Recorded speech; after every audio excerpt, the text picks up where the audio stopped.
வணக்கம். நாம இன்னைக்கு தாளிச்ச தோசை சுடலாம். தேவையான பொருட்கள்: எண்ணெய் எடுத்திருக்கு, கடுகு உளுத்தம்பருப்பு, பெருங்காயம், இஞ்சி பச்சை மிளகாய் அரிஞ்சு வச்சிருக்கு, தேங்காய் துண்டுகள் அரிஞ்சு வச்சிருக்கு, உப்பு, ரவை, வெங்காயம் பொடிப்பொடியா அரிஞ்சு வச்சிருக்கு, கொத்தமல்லி தழை, கருவேப்பிலை எடுத்திருக்கு. அரைச்ச மாவு கடைசி ஸ்டேஜ் வந்ததுக்கு அப்புறம் புளிப்பா இருக்கும். அந்த மாதிரி மாவை தாளிச்சு தோசை சுட்டா நல்லா இருக்கும். அந்த மாதிரி மாவு ஒரு 4 கப் எடுத்திருக்கேன். இதுல நாம ஒரு 2 டேபிள் ஸ்பூன் ரவையை போட்டு நல்லா கலந்துக்கலாம். 10 to 15 நிமிஷத்துக்கு ஊற வச்சிடலாம். இந்த மாதிரி சுடுற தோசை ஸ்கூல் விட்டு வர குழந்தைகளுக்கு கொடுக்கறதுக்கு நல்லா இருக்கும். குழந்தைங்களுக்கும் ரொம்ப பிடிக்கும். 2 டேபிள் ஸ்பூன் ஆயில் விட்டுக்கிறேன். ஆயில் சூடானதும் கடுகு உளுத்தம்பருப்பு போட்டுக்கலாம்.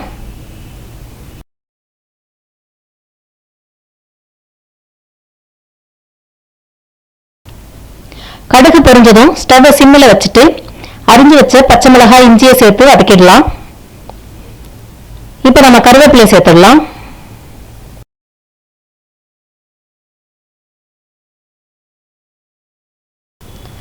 அடுத்து பொடியா அரிஞ்சு வச்ச வெங்காயத்தை சேர்த்து வதக்கி விடலாம். ஆனியன் ரொம்ப வதங்கணும்னு அவசியம் இல்லை.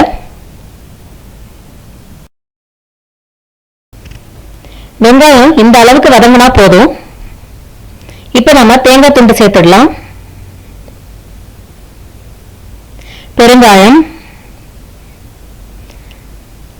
அரிஞ்சு வச்ச கொத்தமல்லி தழையும் போட்டுடலாம். இந்த கலவைக்கு தேவையான அளவு உப்பு போட்டு நல்லா கலந்து விட்டுடலாம். இந்த கலவை கொஞ்சம் வதங்கினதும் ஆற வச்சு மாவுல சேர்த்துடலாம்.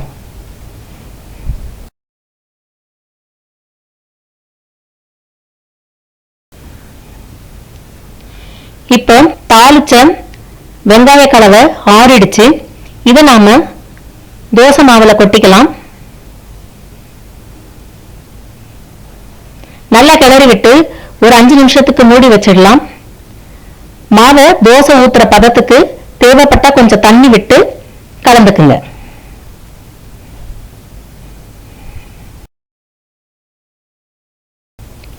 தோசைக்கல் சூடாயிருச்சு. ஸ்டவ் சிம்மில் வச்சுட்டு கொஞ்சம் தண்ணி தெளிச்சு அதிகபட்சமான சூட்டை தணிச்சிடலாம். அப்பதான் தோசை மாவு பெறலாம தோசை வார்க்க வரும். மாவை நல்லா கலந்து விட்டுடுங்க. இப்ப நாம ஒரு கரண்டி எடுத்து விட்டுக்கலாம். இன்னும் கொஞ்சம் விட்டுக்கலாம். பரவலா தேய்ச்சி விட்டுடுங்க.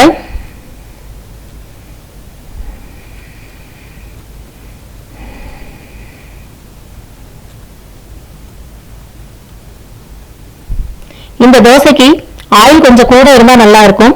நான் ஒரு 2 டீஸ்பூன் ஆயில் விட்டுக்கிறேன்.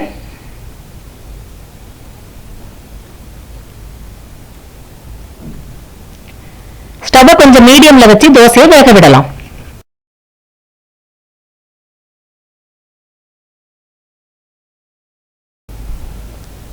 தோசை ஒரு பக்கம் வெந்துடுச்சு.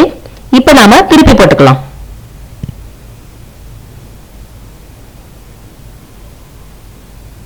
இன்னொரு பக்கமும் வந்துடுச்சு. பாருங்க, தாளிச்ச தோசை ரெடி ஆயிடுச்சு. செய்து பாருங்க. பிடிச்சிருந்தா உங்க ஃப்ரெண்ட்ஸ்க்கு ஷேர் பண்ணுங்க. நன்றி.